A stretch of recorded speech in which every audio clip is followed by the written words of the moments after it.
Good morning, dear students. Welcome to EduStar's online class. You're watching Class 4 Science. Today we will see a new lesson, Lesson 6, Teeth and Dental Care.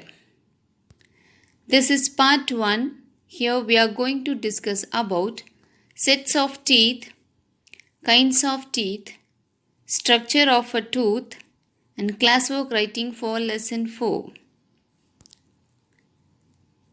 Teeth are a very important part of our body. Teeth give shape to our face, help us to bite and chew food, help us to speak clearly. We are born without teeth, so we cannot eat and chew the food as infants. We live on milk. Our first tooth appears when we are between 7 and 9 months old. Then we start to eat solid food.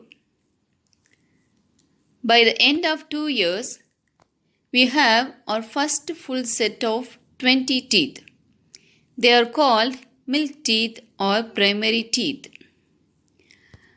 By the age of 6 or 7 years, milk teeth begin to fall. Another set of larger teeth replace them. By the time we are 21 years, we have a full set of 32 teeth. If they fall off, they do not grow back. They are called permanent teeth. So, in an adult, out of 32 teeth, there are 8 incisors, 4 canines, 8 premolars, and 12 molars. Next, we will see the kinds of teeth. There are 4 types of teeth inside the mouth. These are incisors, canines, premolars, and molars. Each type of tooth has a separate function. They differ in size, shape, and number.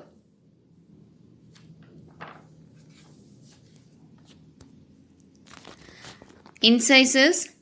Incisors are present in the front of each jaw. These are 4 in each jaw. These are the first set of teeth we have in the mouth. These have a sharp, straight cutting edge to cut and bite the food. Herbivores have big incisors. Deer and other animals that tear out plants have incisors only in their lower jaw. Squirrels and other who gnaw their food have sharp incisors in both their jaws. Animals that eat insects have long incisors. This helps them to pick their prey out of the soil. Canines. Canines are on the side of the incisors. These are sharp and pointed. These help to tear food. In herbivores, they are usually the longest teeth and little curved. These tear the flesh of their prey with them.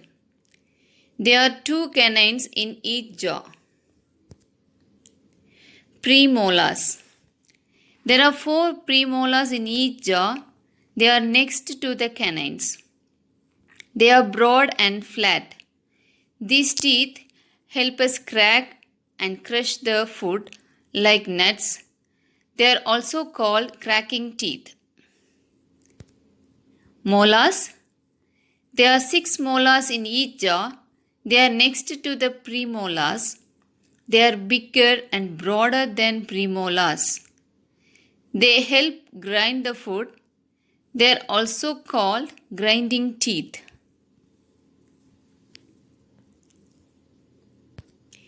In herbivores and omnivores, Both premolars and molars are flat and help to chew. Next one, structure of a healthy tooth. Teeth are made up of a hard mineral called apatite and coated with enamel. Teeth fit into the jaw bone. These have a long roots. Teeth are surrounded of soft gums. Each tooth has three main parts. The uppermost part which we see is the hard white enamel. The inside of each tooth is called the pulp, which is soft and has blood vessels and nerves. The nerves are connected to the gums through a hole in the root. Above the pulp and below the enamel is the dentine. Parts of a tooth. A tooth has three parts: crown, neck, and root. The part of the root that we can see is called crown. Below the crown lies the neck. The root lies in the gum and holds the tooth in the jaw. Next one, tooth decay. When we eat, small bits of food may stick between our teeth. When we do not brush our teeth properly, the stuck food rots and our teeth get covered with a thin sticky layer of germs called plaque.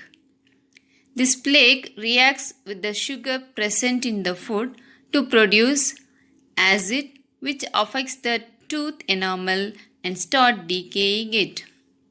This is called tooth decay. It causes holes or cavities in the enamel and dentine. As a result, the nerves and the blood vessels in the pulp get exposed. When any cold or hot things comes in contact with these exposed nerves, we get a toothache. Thus, tooth decay causes the following: toothache, stomach disorders, holes and cavities in the teeth, loss of teeth, bleeding gums. Students, already we have completed the classwork for up to lesson 3, right? We didn't start to write the classwork for lesson 4. So you have to write the classwork in your classwork note. This is lesson 4, adaptation in animal. Take your classwork note, open a new page and refer your book for questions. Page number 32, you have answered the following questions. Here you have 7 questions.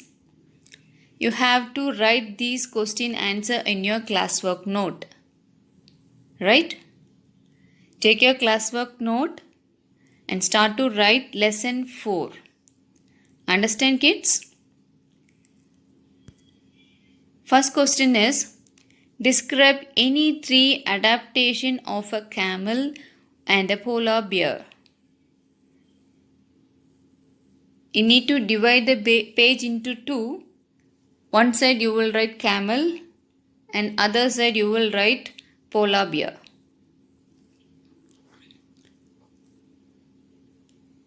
Camel, it has a broad feet almost as large as dining plates. This helps it to walk easily on the soft sand without sinking. Polar bear, it has a broad paws with rough skin and rough hair on them so that it does not slip while walking on ice. It has short claws on its paws to catch prey and grip ice. Camel, it has thick lips so it can eat prickly desert plants without feeling the pain. It has 2 layers of fur and thick layer of fat just below its skin to protect it from the cold. It has long eyelashes that keep the sand out. It can shut its nostrils to keep out sand. It can close its nostrils while diving. The second question is, how is frog is adapted to live both on land and water? Frog has moist skin to breathe in water. They also have lungs to breathe on land. They have webbed feet to swim. Frogs have well-developed strong hind limbs that help them to hop on land and webbed feet to help them to swim in water. Third question is, define the following. First one, adaptation. The answer is the process of developing special features in the body to adjust to the surrounding is called adaptation. Habitat. The natural place where an animal lives and grows naturally is called its habitat. Camouflage. The characteristics of animals that help them to mix or merge with their surroundings are called camouflage. Fourth one, hibernation. The long sleep of animals during winter months. Mimicry. Animals like chameleon also copy the colors of other animals and behave like them. This is called mimicry. Migration.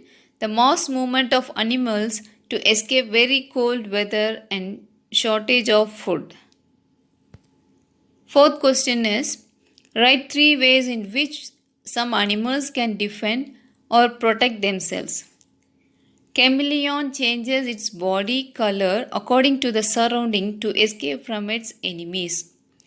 Tortoises and snails have hard cells that cover and protect themselves from their enemies. Some animals like deer, giraffes, and ostriches have strong legs. They can run very fast whenever they sense any danger. Fifth question, why do animals migrate? Name 3 animals that migrate. Migration is the mass movement of animal from one place to another. Animals migrate in search of food, for a warmer climate, for the laying eggs and bringing up the young ones in a safer place. Some migrate every year while others migrate only once in their lifetime. Siberian crane, sea turtle, butterfly are some animals that migrate. Sixth question, how can animals be grouped according to their feeding habitat? Animals can be put into groups based on the types of food they eat. Some animals called carnivores only eat meat. Others are called herbivores. Animals that eat meat and plants are called omnivores. Seventh question, how are animals grouped according to the place they live in? We can divide the animals into 4 major groups according to their habitats: terrestrial animals, aquatic animals, amphibians, and arboreal animals. Thank you, students. Have a good day.